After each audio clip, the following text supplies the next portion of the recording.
तो यार वीडियो में जानता हूँ काफी लेट है, पर अगर इसमें मेरी भी कोई गलती नहीं है, अगर मैं बीमार होता हूँ और कम्युनिटी पोस्ट करता हूँ और तुम लोग पढ़ते नहीं हो। खैर यार ले आयो, किसी एक के लिए नहीं बल्कि तुम सब के लिए हाजिमे नोइपो की एक न्यू एपिसोड। अगर तुम लोग नेक्स्ट एपिसोड 1 घंटे की जल्द से जल्द मतलब कि कल ही चाहते हो तो इस वीडियो पे ज्यादा से ज्यादा लाइक और कॉमेंट कर दो। एटलीस्ट 5000 लाइक तो हो ही जाने चाहिए। तो चलो यार शुरू करते हैं।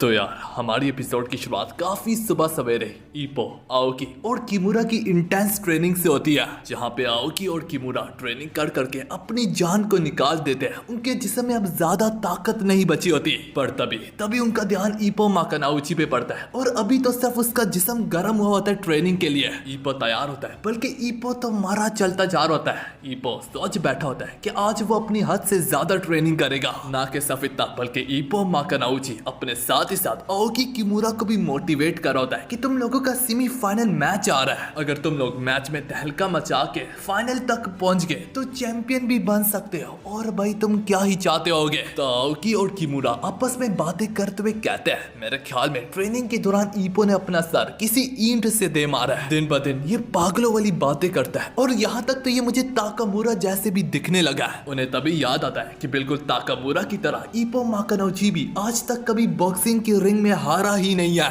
तो आओकी कहने लगता है, जहां तक ताकामुरा की बात है वो तो टैलेंट की बेस पे पैदा हुआ है, वो तो पैदा ही स्ट्रॉन्ग हुआ है। लेकिन अगर हम ईपो की बात करें, ईपो ने अपने आप को मेहनत के दम पे खड़ा किया, अपने कदम जमा के रखे हैं। ईपो एक वक्त में बुली होता था, मार खाता था, पिटता था। अब देखो तो सही, उसे चैंपियन बनने को जा रहा है। आओकी भी अपने शोलों से उभरते हुए कहने लगता है, मैं दोबारा कभी ईपो को अपने आगे नहीं दौड़ने दूंगा। वो किमुरा को भी यही कहता है कि हम इतनी मेहनत करेंगे कि ईपो हमारे तक कभी दोबारा पहुंच ही नहीं पाएगा। दोनों के दोनों अपने शोलों से उभरने लगते हैं और वो कहते हैं कि सिर्फ 2 मैच ही बाकी है, इसके बाद हम टाइटल पा लेंगे चैंपियन का। और वो अब ईपो से भी कई गुना ज्यादा हिम्मत करके आगे बढ़ने लगते हैं। यूं ही सुबह से शाम हो जाती है इनको ट्रेनिंग करते करते, और ये लोग डिसाइड करते कि ये लोग ताकामुरा के घर जाएंगे। और ये लोग यूं ही ताकामुरा के घर पहुंचते हैं। ईपो से बोलता है कि मैं कुछ बॉक्सिंग की वीडियोस वगैरह को देखना चाहूंगा। ताकामुरा अपने टेप से भरे ड्रॉर को खोलता ही है कि उसमें काफी अश्लील वाली टेप्स पड़ी होती है। बस से बदतर उसकी कीमती चैंपियनशिप बेल्ट भी उसी गन में मौजूद होती है,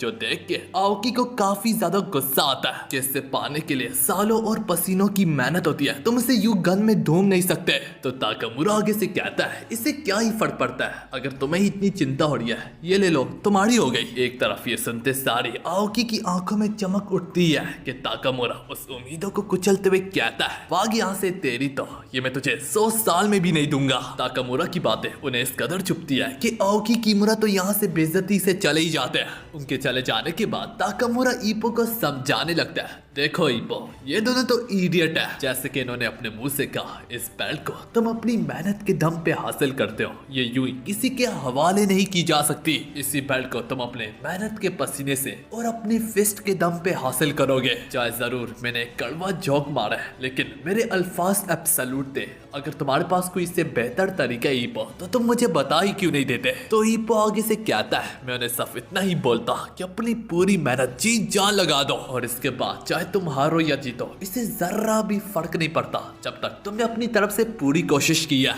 लेकिन ताकामुरा उसकी इस बात से एग्री नहीं करता। वो ईपो को बताता है कि तुम कामयाब होते क्यों, चाहे जरूर तुमने कड़ी मेहनत किया, लेकिन मैं एक चीज तुम्हें बता दूं, कुछ लोग कड़ी मेहनत के बावजूद भी कुछ नहीं पाते ईपो। और आओकी किमुरा उन्हीं में से एक है। मैंने उन्हें काफी ज्यादा कड़ी मेहनत करते हुए देखा है। कब सुबह से रात हो जाए, रात से दिन हो जाए, उन्होंने कभी इस चीज को देखा ही नहीं।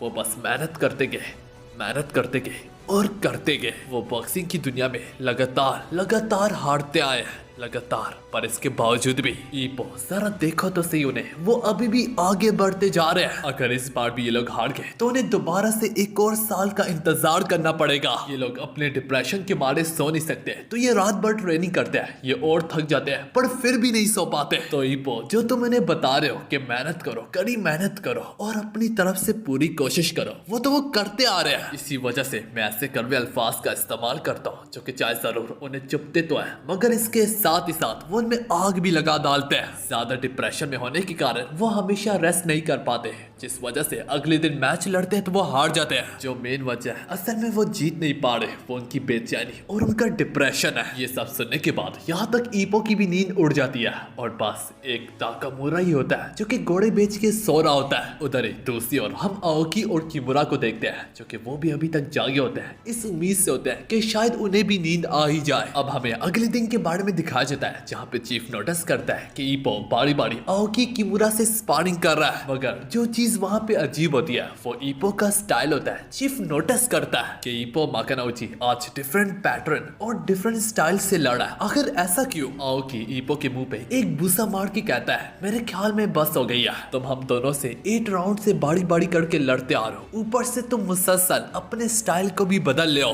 मगर इसके बावजूद भी ईपो यहाँ पे रेस्ट करने से इनकार करता है तो ताकामुरा भी बोलता है अगर वो मरने का ख्वाहिशमंद है तो उसकी ख्वाहिश को पूरा किया जाए। मगर हाँ, मुझे नहीं लगता कि आओकी और किमुरा जैसे बुज़दिलों में दम भी होगा। ये सुन के यहाँ तक चीफ भी काफी ज्यादा चौंक जाता है कि ताकामुरा इतनी कड़वी बातें क्यों कर रहा है। उसके ये सख्त अल्फाज फोनस से जाके आओकी किमुरा के दिल पे छू जाते हैं। आओकी गुस्से में बैठे हुए ईपो पे खतरनाक किस्म के पंचेस बरसाने लगता है और ईपो उसे काफी ज्यादा पिटता है। इन केस अगर तुम लोग सोच रहे हो कि ईपो इतनी मार क्यों खा रहा है तो मैं तुम लोगों को बता दूं, ईपो अपने स्टाइल में नहीं लड़ा, बल्कि ईपो उनके नेक्स्ट अपोनेंट के स्टाइल में लड़ा है ताकि वो उससे लड़ के इम्प्रूव करे और जब वो अपने अपोनेंट से लड़ने लगे तो उन्हें थोड़ी बहुत आसानी हो। अब यूं ही सुबह से शाम होने को जा रही होती है। आओकी किमुरा अब रोड वर्क के लिए निकले होते हैं। वो दोनों के दोनों आपस में बातें कर रहे होते हैं कि ईपो हमारे लिए कितनी मेहनत कर रहा है। ईपो ने पूरी रात ताकामुरा के घर जाके हमारे अपोनेंट्स की टेप देखी है और उनके मूव वगैरह को सीखा है ताकि वो स्पारिंग में हमारी मदद कर पाए। इसी वजह के कारण जब वो मेरे खिलाफ स्पारिंग कर रहा था मुझे एक लम्हे के लिए लगा भी था कि वो मेरा अपोनेंट है, मगर हाँ, हमने बेचारे ईपो को मार मार के अस्पताल पहुंचा दिया। वो दोनों के दोनों अपनी कड़ी मेहनत से काफी ज्यादा इम्प्रेस होते हैं और वो डिसाइड करते हैं कि वो आखिर दम तक प्रैक्टिस करते रहेंगे। देखते देखते आओकी और किमुरा का सेमीफाइनल मैच का दिन आ जाता है जहाँ पे ताकामुरा और ईपो अपनी पूरी जी जान लगा के उनको सपोर्ट दिखा रहे होते हैं। इसके साथ ही साथ आओकी और किमुरा अपनी पूरी ताकत लगा के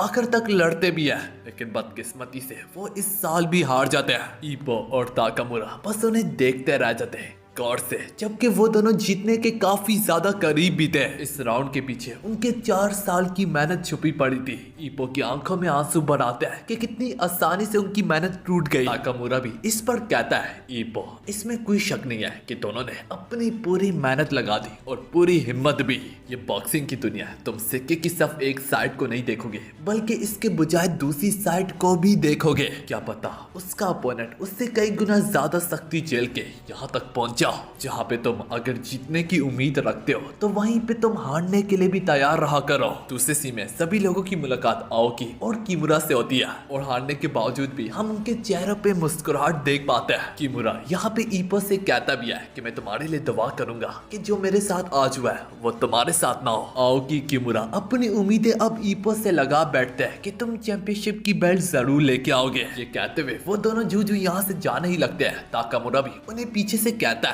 चाहे जरूर ये फाइट तुम दोनों हार गए, लेकिन आज की जो फाइट थी वो काफी गजब की थी। उनके चले जाने के बाद चीफ भी यहाँ पे बोलता है, चाहे जरूर उनके चेहरों पे मुस्कुराहट थी, चाहे जरूर वो बार बार हारने की वजह से आदी हो चुके हैं, लेकिन उनके जज्बात अभी भी पहले जैसे ही है। उन्हें मालूम है ये कितना बेकार दुनिया की फीलिंग है, कितना करीब होने के बावजूद भी बहुत दूर खुद को पाना। उन्होंने एक मुस्कुराहट के साथ बात की, अपने दांतों को एक दूसरे से रगड़ते हुए। वाकई में ये दर्द हमारी सोच से बढ़ गया। ईपो, उन्होंने अपनी उम्मीदें तुम्हारे कंधे पे डाल दिया, अब ये तुम पे डिपेंड करता है कि तुम इसका जवाब कैसे दोगे। इतना सब कुछ सुनने के बाद ईपो काफी जुनून और जज्बे से उभरने लगता है और दूसरे ही पल हम ईपो को रोड वर्क करते हुए देखते हैं, मगर वो थोड़ा सा नर्वस होता है क्योंकि जो उसका अगला ओपोनेंट अलेक्जेंडर है उसके डिफेंस में जरा सी भी कमी नहीं है और एक तरह से अलेक्जेंडर पूरे तरीके से परफेक्ट है। वो दूर रेंज से भी लड़ सकता है और करीब रेंज से भी लड़ लड़ सकता है। रोड वर्क के बाद जब ईपो जिम लौट के जाता है तो उससे मैनेजर यागी से मालूम पड़ता है चीफ कामुगावा तुम्हारे अगले अपोनेंट के कोच से मिलने गया है। उनके बीच में किसी किस्म का इंटरव्यू है। ये सुन के ताकामुरा कहने लगता है ओ अच्छा अब समझा, हमारा चीफ कामुगावा जापान को रिप्रेजेंट कर रहा है जबकि अलेक्जेंडर का चीफ रशिया को रिप्रेजेंट कर रहा है। आज तो चीफ कामुगावा काफी ज्यादा खुश होंगे, मगर पैरों तले जमीन तो तब खिसकती है जब चीफ कामुगावा अपने इंटरव्यू से वापस लौट के आते हैं। वो काफी ज्यादा बुरे मूड में होते हैं। उनका इतना बुरा मूड देख के ताकामुरा पूछता है क्या हुआ,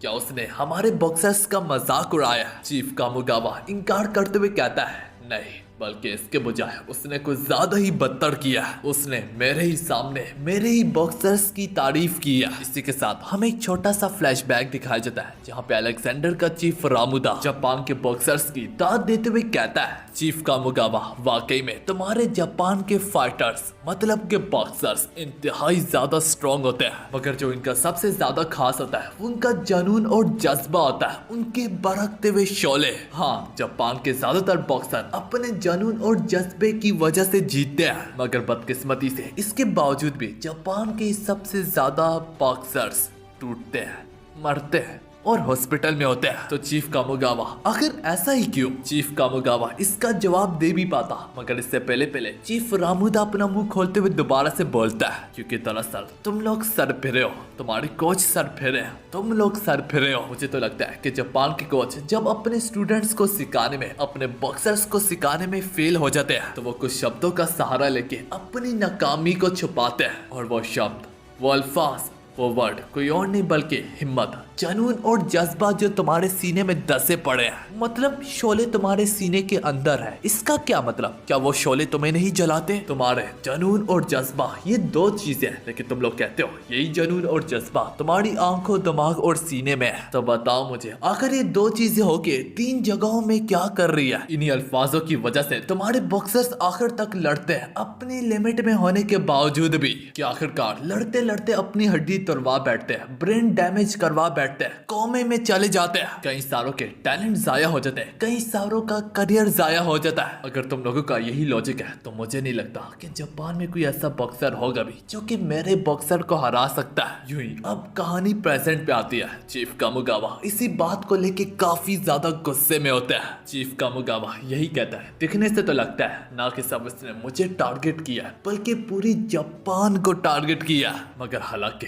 बदकिस्मती से ना चाहते हुए भी मुझे ये कहना पड़ रहा है कि इसमें सच्चाई भी थी। मेरे पास आज पहली बार जिंदगी में जवाब नहीं था, क्योंकि हमारे बॉक्सर्स ज्यादातर हॉस्पिटल में होते हैं। तो ईपो मैंने कहा कि तुम अलेक्जेंडर को हराओगे तो तुम हराओगे, मैंने कहा कि तुम अलेक्जेंडर से जीतोगे तो तुम जीतोगे। कसम मेरे पूरे करियर की आज पहली बार मेरे पास जवाब नहीं था, तो ईपो मकनाउची तुम ही मेरा जवाब बन के आओगे। इसके लिए हमें तुम्हारी बॉक्सिंग में कुछ नया लाना पड़ेगा, और वो है तुम्हारी नई वेपन। हम कुछ नया सीखने को जाएंगे। फिलहाल तो तुम अपनी शुरुआत स्क्वाट से करो। ईपो स्क्वाट लगाना शुरू करो। चीफ के कहने पे ईपो ऊपर नीचे होने लगता है। चीफ फिर यहाँ पे मजीद बोलता है उठते दौरान तुम अपने हाथों को भी हवा में उठाया करो और साथ में ही कूदा करो। ईपो जब इस पैटर्न को फॉलो कर रहा होता है तो चीफ उसे कहता है कि इसे 200 बार करते जाओ, और यही तुम्हारा नया पंच है। इसमें इतनी लचक पैदा करो कि जैसे कि तुम हिरन मतलब कि गजील की तरह हो जाओ। एक ऐसी फ्लेक्सिबल मसल जैसे कि गजील की होती है, और जब तुम ऐसी मसले पालोगे तो तुम खुद ही एक ऐसा पंच मार पाओगे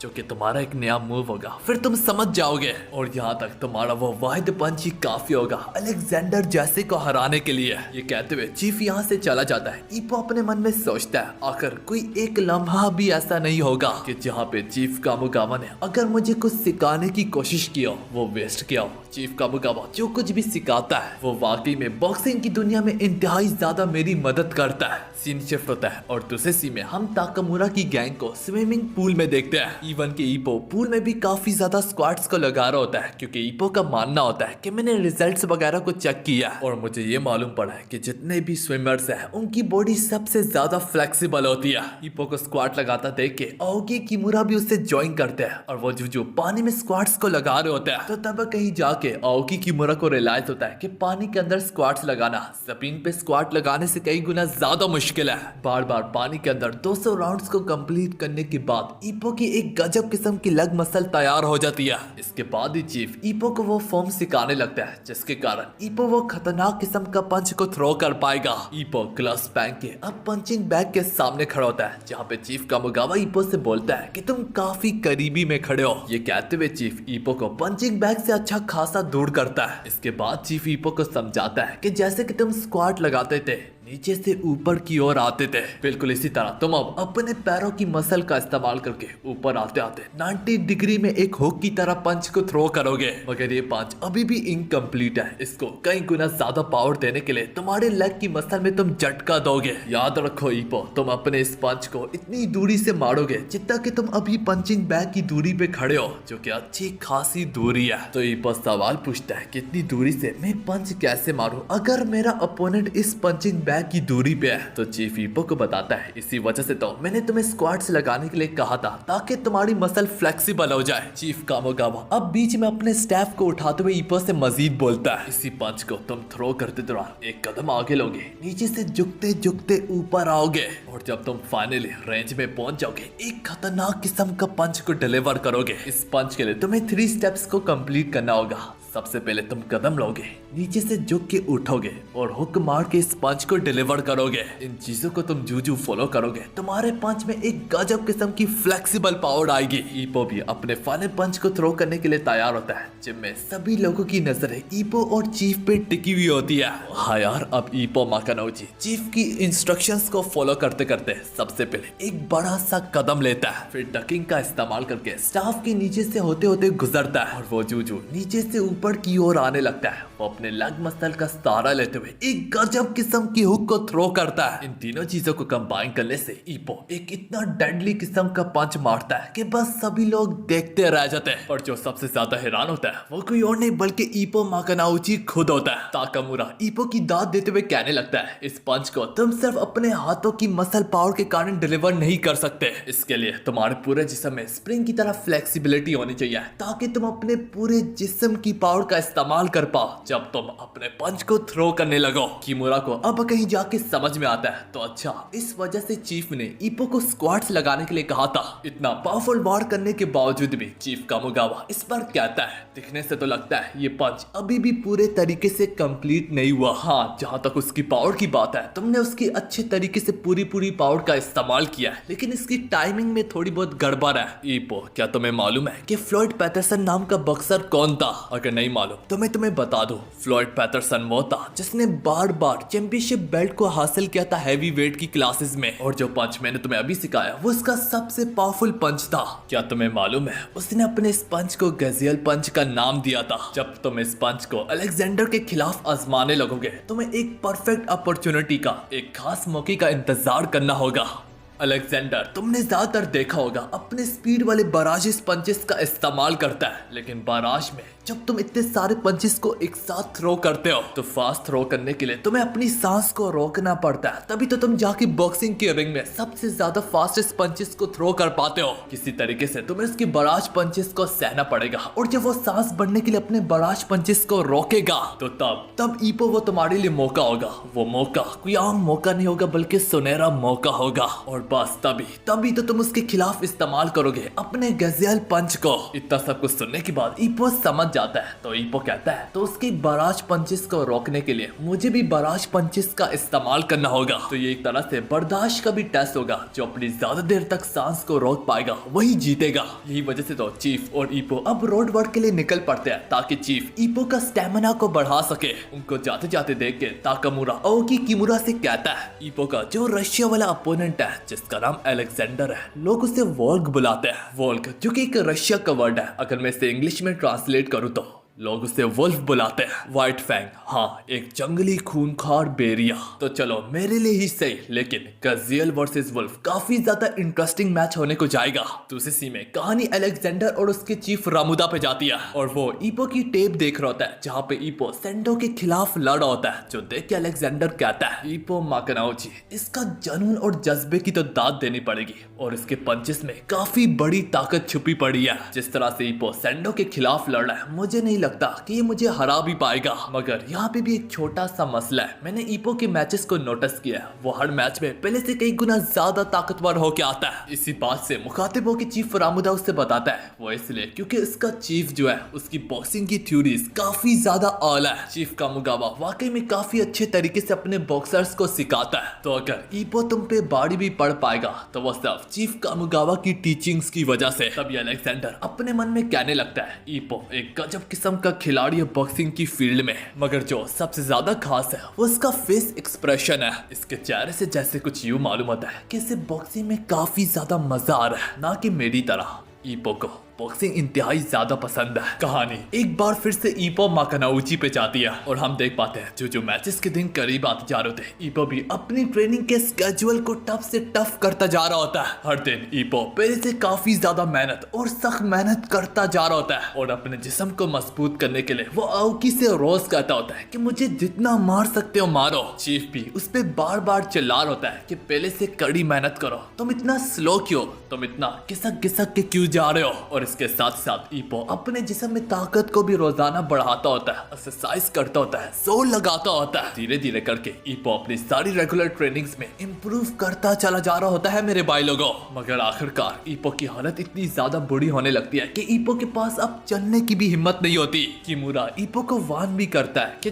ट्रेनिंग तो ठीक है लेकिन तुम कुछ ज्यादा ही पुश कर रहे हो। मैंने ऐसे काफी सारे बॉक्सर्स को देखा है जो कि ट्रेनिंग की वजह से भी हार जाते हैं, क्योंकि मैच से पहले उन्होंने अपने आप को इतना ज्यादा ट्रेन किया होता है कि अब उनके जिस्म में चलने की भी हिम्मत नहीं होती। ईपो कल लौट के जब अपने पाँव की मसाज कर होता है कि तभी वहाँ पे डॉक्टर यामागुची आती है। वो डॉक्टर ईपो से पूछती है क्या तुम घर में अकेले हो, तो ईपो इसके जवाब में कहता है हाँ मेरी अम्मी काम से गई हुई है। ये सुन के वो डॉक्टर आगे से बोलती है ये तो अच्छी बात है, चलो बेड पे जाते हैं। यूं ही अगले सीन में हम डॉक्टर यामागुची को ईपो के बेडरूम में देखते हैं। वो ईपो से कहती है कि बेड पे लेट जाओ और चलो शुरू करते हैं। ईपो के यहाँ पे पसीने छूटने लगते हैं और वो हिचकिचाते हुए कहता है कि क्या शुरू करते हैं, पर हमें बाद में मालूम पड़ता है वो यहाँ पे ईपो को लेग मसाज देने आई होती है, क्योंकि चीफ ने उससे कहा होता है कि ईपो काफी सख्त ट्रेनिंग से गुजरा है। वो बताती है कि चीफ ने मुझे कहा था कि तुम 800 मीटर्स तक दौड़ते हो सिर्फ 3 मिनट में, ये तुम्हारी ट्रेनिंग का हिस्सा है। स्केड्यूल को 8 रेप्स तक फॉलो करते हो। इससे मालूम पड़ता है क्या तुम्हें सोचा भी है ईपो, ये तुम्हें इस कदर स्टेमिना देगा कि तुम बॉक्सिंग की फील्ड में 8 राउंड तक लड़ पाओगे। ये सुन के ईपो को एहसास होता है कि हाँ यार ये तो मैंने सोचा ही नहीं था, सब कुछ कितना परफेक्ट तरीके से कैलकुलेट किया गया है। वो ईपो के पैरों की मसाज करते हुए कहती है तुम्हारी लेग मसल भी पहले से कई गुना ज्यादा बढ़ चुकी है, जिस वजह से तुम्हारे पूरे जिस्म में फ्लेक्सिबिलिटी होगी और स्प्रिंग की तरह मोमेंटम होने की वजह से तुम्हारे अटैक की भी पावर पहले से कई गुना ज्यादा बढ़ के होगी। पर यह भी इसकी खासियत नहीं है। क्या तुम्हें मालूम है कि इससे तुम्हारा डिफेंस भी अच्छा होता है ईपो, क्योंकि तुम्हें मालूम होगा इन बाइक्स वगैरह में स्प्रिंग लगे होते हैं शॉक्स को एब्जॉर्ब करने के लिए, तो तुम्हारी टांगों में स्प्रिंग जैसी मोमेंटम होने के कारण तुम ज्यादा से ज्यादा डैमेज को एब्जॉर्ब कर पाओगे और बेसिकली स्प्रिंग जैसे होने की वजह से एब्सोल्यूट तुम्हारे पंचेस की पावर बढ़ जाएगी। चीफ तो वाकई में काफी ज्यादा समझदार है। ये सब चीजें बस ईपो खामोशी से सुनता रहता और उसे रियलाइज होता कि आज तक चीफ ने मुझे जो कुछ भी सिखाया है उसकी वजह से मैं बॉक्सिंग की मैचेस में तबाही मचा पा रहा हूँ। नोट टू मेंशन चाहे जरूर ताकामुरा टैलेंट की बेस पे पैदा हुआ है, लेकिन ताकामुरा ने भी लगभग चीफ से ही सब कुछ सीखा है और वो कितना ज्यादा स्ट्रॉन्ग है। और जहां तक तुम्हारी बॉडी की थकान की बात है, मैं डॉक्टर्स को फॉलो करते करते एक ऐसी मसाज दूंगी तुम्हें कि तुम्हारा जिस्म फुल तरीके से तैयार हो जाएगा। दूसरी सी में हम सुबह सवेरे चीफ को अगले दिन पे देखते हैं जो कि ईपो का रोड वर्क के लिए इंतजार कर रहा होता है और उसे थोड़ी बहुत ईपो की फिक्र खाई जा रही होती है कि कहीं ईपो की बॉडी स्ट्रेस ही ना ले ले। पर उधर ही उसकी थोड़ी देर में मुलाकात ईपो से होती है। ईपो काफी ज्यादा रिलैक्स फील कर होता है। वो चीफ का शुक्रिया अदा करता है कि आपने मेरे लिए डॉक्टर यामागुची को भेजा, उसने ऐसी मसाज की कि मेरा पूरा जिस्म तैयार हो गया लड़ाई के लिए। ईपो चीफ को साफ साफ बता देता है आज तक तुम्हारी ट्रेनिंग ने मुझे ताकत दी है लड़ने के लिए और आगे बढ़ने के लिए। चीफ प्लीज मुझे ट्रेनिंग दीजिएगा, मुझे सिखाइएगा, मुझे आपकी ट्रेनिंग पे पूरा पूरा भरोसा है। इतना सब कुछ सुनने के बाद चीफ को भी अब थोड़ी से सुकून मिलता है और इसी तरह वो डैश और डार्ट की ट्रेनिंग को शुरू करते हैं। अब हम कुछ समय के बाद रिंग में देखते हैं जहाँ पे ईपो दाते का मैच देखने आया होता है और दाते आसानी से अपने टाइटल को डिफेंड कर लेता है। ईपो जब घर लौट के जाने ही लगता है उसकी मुलाकात रास्ते में अलेक्जेंडर से होती है। उसका नेक्स्ट अपोनेंट अलेक्जेंडर वॉल्क ईपो को देख के कहता है, वाह तुम तो ईपो माकानाउची हो। ईपो, मुझे यहाँ पे काफी ज्यादा मुश्किल हो रही है। वो ईपो को बताता है कि मैं रास्ता भटक गया हूँ क्योंकि मैं तो रशिया से हूँ, ज्यादातर यहाँ पे रहता नहीं हूँ। वोल्क अब ईपो से ये भी कहता है, क्योंकि हम मिल ही गए हैं तो चलो आपस में बैठ के बातें भी करते हैं। हम इनको एक दूसरे के साथ बाहर बैठे हुए देखते हैं और आपस में काफी अच्छे से बातें कर रहे होते हैं। ईपो कहता है काफी सर्दी हो चुकी है। तो वोल्क इसी बात से सहमत होकर कहता है, शायद से तुम्हारे लिए हो सकती है क्योंकि रशिया में तो 24 घंटे बर्फबारी होती रहती है। मेरे लिए तो ये बड़ा अच्छा मौसम है। मेरे रशिया में -20 डिग्री से नीचे टेम्परेचर चल रहा होता है। तुम्हारे चारों तरफ खामोशी होगी, जिस तरफ नजरें दौड़ाओगे बस बर्फ ही बर्फ देखोगे, हवा के झोंके को सुन पाओगे और दूर दूर तक तुम वुल्फ की आवाजों को भी सुन पाओगे। खैर ईपो, मैंने तुम्हारे बॉक्सिंग के मैचेस देखे और मैं देखता गया और उतनी बारी मुझे एक चीज परेशान कर रही थी। वो चीज तुम्हारे चेहरे की मुस्कुराहट। मैच को जीतने के बाद तुम काफी ज्यादा खुश दिखते हो। तो बताओ ईपो, तुम बॉक्सिंग से कितनी ज्यादा मोहब्बत करते हो? ईपो पहले तो काफी खुशी से कहता है कि मुझे बॉक्सिंग से काफी ज्यादा मोहब्बत है। फिर वो थोड़ा सा परेशान होकर पूछता है, हाँ मत बताओ, क्या तुम्हें बॉक्सिंग पसंद ही नहीं है? वो ईपो को इसके जवाब में कहता है, मेरे पंचेस ईपो, तुम्हारे पंचेस ईपो, या फिर किसी दूसरे बॉक्सर के पंचेस ईपो। किसी दूसरे को गलत जगह पे लगने से उसके दिमाग को या किसी गलत जगह पे डैमेज दे सकते हैं। यही सोच मुझे कभी कभार डरा के रख डालती है कि मैं अपने अपोनेंट को जख्मी ना कर दूं, क्योंकि एक बार मैं बॉक्सिंग फील्ड में चला जाऊं, मैं अपने पंचेस को रोक ही नहीं पाता। वो चलते जाते हैं, मेरे अपोनेंट पे बरसते जाते हैं जैसे कि उनकी अपनी मर्जी हो। मुझे बॉक्सिंग पसंद नहीं है। ईपो माकानाउची इसी बात पर उसे सवाल पूछता है, तो फिर आखिर तुम बॉक्सिंग क्यों खेलते हो? तो वो इसके जवाब में कहता है कि मैं अपनी हाथों से अपनी माँ को गर्म सूप पिलाना चाहूंगा। मेरी माँ बिल्कुल ठंड में अकेली है, बीमार है। शुरू से ही मैं अकेला था, सब मेरी माँ थी जिसने मुझे पाला और पोसा। ईपो, तुमने सवाल पूछा मैं क्यों लड़ता हूँ? मैं उसकी बीमारी के लिए लड़ रहा हूँ ताकि मैं पैसा ला सकूं। ईपो, हम काफी ज्यादा गरीब हैं, हमारे पास घर तक नहीं है, काफी ठंड है। मेरी माँ कहीं बाहरी सर्दी में सांसें जी रही है और क्या पता कब आखिरी सांस हो वो उसकी। मैं उसके लिए पैसा लाना चाहता हूँ, उसे घर देना चाहता हूँ, उसे हॉस्पिटल में एडमिट करना चाहता हूँ। मैं उसके हाथ से दोबारा से सूप को चखना चाहूंगा। मैं चाहूंगा कि वो मुझे अपने हाथों से पिलाए। इतना सब कुछ सुनने के बाद तब कहीं जाके ईपो को वो लम्हा याद आता है जहाँ पे अलेक्जेंडर जो जीता होता है। उसकी आंखों में ईपो ने एक दुख सा देखा होता है। अलेक्जेंडर वोल्क ईपो से मजीद बोलता है, मेरी फिक्र छोड़ो, तुम एक दमदार बॉक्सर बनोगे। ईपो, मैं जानता हूँ हम लोग दुश्मन है, थोड़ा कहते हुए अजीब लग रहा है, लेकिन तुम वाकई में बनोगे। पर इसके बावजूद भी ईपो तैयार हो जाओ अपना नेक्स्ट राउंड हारने के लिए, क्योंकि अगले राउंड में मैं जीतूंगा। ईपो, मैं जीत के ही रहूंगा, अपने लिए और अपनी माँ की खातिर। हम दोनों एक दूसरे के खिलाफ अपनी फुल पावर से लड़ेंगे, पर इसके बावजूद भी मैं ही जीतूंगा। ये सब सुनते ही ईपो भी अपने पैरों पे खड़ा होता है और उससे बोलता है कि मैं भी अपनी पूरी जान लगा दूंगा जीतने के लिए। और ये कहते हुए ईपो भी यही से रोड वर्क की शुरुआत करता है, अलेक्जेंडर को अकेला छोड़ते हुए। ईपो के भी मन में अपनी माँ का ख्याल आ रहा होता है, पर थोड़ा दूरी पे आ जाने के बाद ईपो को तो तब कहीं जाके एहसास होता है कि हाँ यार, मैंने तो अलेक्जेंडर को रोड पे ही छोड़ दिया और उसे रास्ता तक नहीं मालूम। ईपो उल्टे कदम फौरन से अलेक्जेंडर के पास दोबारा से जाता है। इस बार ईपो उसे पूरा गाइड करके उसके जिम ले आता है। दूसरी ओर हम अलेक्जेंडर को उसके चीफ के साथ प्रैक्टिस करते हुए देखते हैं। यहीं पे अलेक्जेंडर एक व्हाइट फैंग मूव का इस्तेमाल करता है, जो पंच इतना ज्यादा पावरफुल होता है कि उसकी कोई हद तक नहीं होती। जो पंच देख के लोग आपस में बातें करने लगते हैं कि जमीन की गहराइयों से इस तरह से पंच मारता है कि जैसे कि वो एक अपर कट भी होता है और उसके साथ ही साथ चॉपिंग राइड भी। ये दोनों चीजें एक साथ काफी ज्यादा डरली होती है कि अलेक्जेंडर अपनी स्पीड के साथ मिला के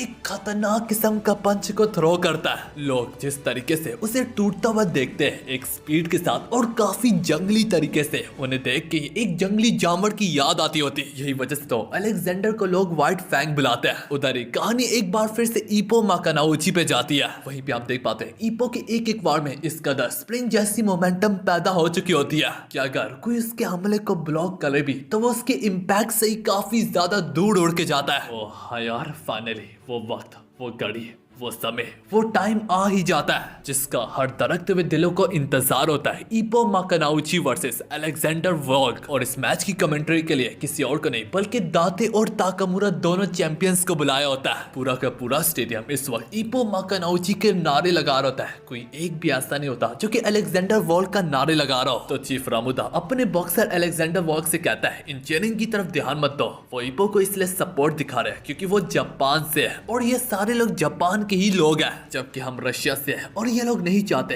कि रशिया के लोग यहाँ पे जापान की स्टेडियम में आके जीते। ईपो यहाँ पे नोटिस करता है कि जैसे कि अलेक्जेंडर काफी ज्यादा सीरियस हो गया, वो पहले जैसा एक हंसने वाला पर्सन है ही नहीं। अलेक्जेंडर अपनी आंखों से इस बात की साफ साफ गवाही दे रहा था कि जैसे ही बेल बजेगी मैं तुझे चीर फाड़ डालूंगा। ईपो को भी यहाँ तक ऐसे महसूस होने लगता है जैसे कि वो एक जानवर के साथ एक केज में बंद है। और यहीं पे अलेक्जेंडर वोल्क अपने मन में मजीद बोलता है, ईपो माकनाउची, तुम दिल के काफी ज्यादा अच्छे हो।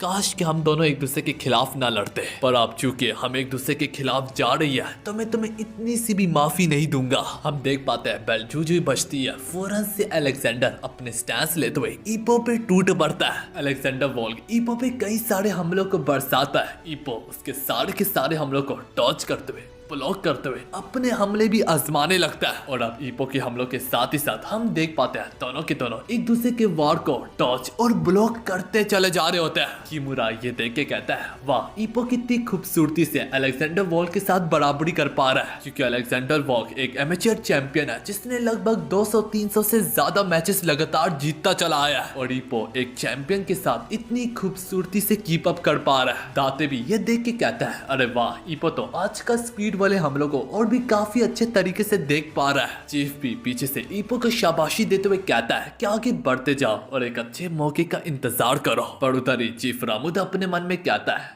हाँ, ऐसा तो कभी हो ही नहीं सकता। ये उसके कहने की देर होती है। अलेक्जेंडर वोल्क उसके हमले को डॉज करते हुए फौरन से एक खतरनाक किस्म का हमला ईपो के मुंह पे दे मारता है। ये देख के चीफ बोलता है, अरे ये क्या, उसने तो अपनी रिदम ही बदल डाली है। अलेक्जेंडर वोल्क के पंच के असरात की वजह से ईपो अभी भी पीछे जा रहा होता है कि उतने में अलेक्जेंडर वोल्क अपना दूसरा हमला करता है जो कि ईपो के डिफेंस को तोड़ते हुए ईपो के मुंह पे लगता है। अभी हुई ईपो इसी तरह रस्सियों में पीछे धकेला जाता है। अलेक्जेंडर वोल्क दोबारा से आगे बढ़ता है, एक अच्छा खासा मौका पाके उसे यूं आगे बढ़ता देख के ईपो फौरन से अपने टाइट डिफेंस में जाता है। पर इस जैसे टाइट डिफेंस को भी आसानी से नीचे से तोड़ा जा सकता होता है, जिस वजह से अलेक्जेंडर वोल्क अपने सारे हमले नीचे से कर रहा होता है। और थोड़ी देर में यहाँ तक वो ईपो माकानोची के डिफेंस को दोबारा से तोड़ डालता है, जिस वजह से ईपो के मुंह से डिफेंस हट चुका होता है। अलेक्जेंडर वोल्क अपने अगले वार से ईपो के मुंह को टारगेट करता है कि उससे पहले उसका पंच ईपो के मुंह पे लग भी जाता। ईपो तुरंत से नीचे झुकता है और उसके हमले को डॉज कर लेता है। ईपो इसी मौके से फायदा उठाते हुए रस्सियों से भागने की कोशिश करता है, लेकिन अलेक्जेंडर उसे इतनी आसानी से भागने ना देता, क्योंकि अलेक्जेंडर की पावर के साथ ही साथ स्पीड भी इंतहाई ज्यादा होती है। वो अपनी स्पीड से और मुक्को की पावर के दम पे लगातार ईपो पे भारी पड़ता जा रहा होता है। अलेक्जेंडर वोल्क ईपो को एक कोने से पीछे धकेलता धकेलते दूसरे कोने में धकेल डालता है। ईपो माकानोची मार खाने के अलावा और डिफेंस में रहने के अलावा कुछ भी ना कर पा रहा होता। ईपो डिफेंस में जब जाता होता तो अलेक्जेंडर वोल्क हमेशा नीचे से हमला करके उसके डिफेंस को तोड़ देता है। ईपो नोटिस करता है अलेक्जेंडर वोल्क के डिफेंस, पावर और स्पीड में जरा भी कोई कमी तक नहीं है, जिस वजह से अगर वो तुम पे एक बार भी बस अपने पंचेस की बारिश को बरसाने लगे, वो बस तुम पे भारी पड़ता रहता है। ईपो अपनी नजरें दुराता है रिंग में इधर उधर, मगर उसे भागने का कोई रास्ता ना मिलता और बस अलेक्जेंडर वोल्क अपने खतरनाक किस्म की अपरकट थोड़ी देर में ईपो के मुंह पे बरसाता चला जाता है। मेरे भाई लोगों, ईपो लाचार होता है, बेकार होता है और बेमानी होता है। अलेक्जेंडर वोल्क इसी तरह ईपो को कोने में धकेल के उस पे पंचेस की बारिश कर डालता है। ईपो बस कुछ तो ब्लॉक कर रहा होता है और कुछ उसे लग रहे होते हैं। ईपो के पसीने छूटते चले जा रहे होते हैं। आओकी किमुरा को भी अब ईपो की फिक्र खाई जा रही होती है। किमुरा इस पर कहता है, लगता है मैंने कुछ ज्यादा ही जल्दी कह देता। ईपो तो सब पहले मिनट में ही उसकी बराबरी कर पा रहा था। ताते अपनी कमेंट्री करते हुए कहता है, दरअसल अलेक्जेंडर वोल्क इसलिए इतनी आसानी से डिफेंस को तोड़ देता है क्योंकि अलेक्जेंडर वोल्क के निशाने, उसके पंचेस के निशाने बहुत ज्यादा प्रिसाइज और एक्यूरेट जगह पे लैंड करते हैं। उसका एक भी पंच अपने निशाने से ना कि इधर होता है ना कि जर्रा सा भी उधर होता है, जिस वजह से अगर वो मामूली सुराख को देखता है उसमें पंच मारता है और वो सुराख बड़ा हो जाता है, जैसे कि बिल्कुल मैंने अपने उस रात में किया था अपनी बीवी के साथ। और इसी बात से यहाँ तक ताकामुरा भी कमेंट्री में एग्री करता है। पूरी की पूरी ऑडियंस इस वक्त बस चुप होती है। वो ईपो को मार खाते हुए देख रहे होते हैं, क्योंकि दरअसल पूरी की पूरी ऑडियंस ईपो को जीतते हुए देखना चाहती थी, ना कि मार खाते हुए। चीफ को फिक्र हो रही होती है कि ईपो इसी तरह पीछे धकेला गया तो वो तो अपने किसी मूव का भी इस्तेमाल नहीं कर पाएगा। उधर ही जबकि हम अलेक्जेंडर वॉग के चीफ को देखते हैं जिसके चेहरे पे एक मुस्कुराहट होती है और वो अपने मन में कहता है, भाई जारी सी बात है, यह है तुम्हारे स्टूडेंट और मेरे स्टूडेंट के बीच में फर्क। सिखाते जाओ तुम लोग अपने स्टूडेंट्स को विल पावर जो भी है, मगर मैं तो सिर्फ अपने स्टूडेंट को स्किल और पावर सिखाता हूँ। तुम्हारा ईपो कभी भी मेरे बॉक्सर को पीछे नहीं छोड़ पाएगा। वो ये जैसे तैसे कह होता है। अलेक्जेंडर वॉग तो खतरनाक किस्म के पंचेस ईपो के मुंह और दिमाग पे दे मारता है, जो देख के सभी लोगों के पैरों तले जमीन खिसक जाती है, क्योंकि उन्हीं पंचेस के कारण ईपो का पूरा दिमाग हिल गया होता है, जो कि बॉक्सिंग की दुनिया में इंतहाई ज्यादा खतरनाक है। इससे ईपो कंकशन को फेस कर रहा होता है। यही देख के चीफ रामुदा अपने मन में कहता है, अलेक्जेंडर वॉग वक्त आ गया कि तुम ईपो को खत्म कर डालो। यही चीज अलेक्जेंडर वॉग भी अपने मन में सोच रहा होता है। वो एक दो कदम पीछे लेके ईपो माकानोजी का बस काम तमाम करने के लिए आगे ही बढ़ता है कि ये ईपो के लिए भी एक मौका होता है। ईपो अपने आप को संभालते हुए फौरन से उसी लम्हे में अलेक्जेंडर की ओर एक पंच मारता है, जिसके कारण अलेक्जेंडर वॉग ना तो सिर्फ अपने हमले करने में नाकाम हो जाता है, बल्कि ईपो के हमले को भी काफी करीबी से रोकता है, जो देख के सभी लोगों के पैरों तले जमीन खिसक जाती है। हम देख पाते हैं ईपो के चेहरे पे कि जैसे कि वो बेहोश होने को जा रहा है। उसकी आंखें जैसे कि बेरंग हो चुकी है, पर फिर वो आखिर आगे कैसे बढ़ पा रहा है? अगर इसका जवाब मैं सिंपल दूं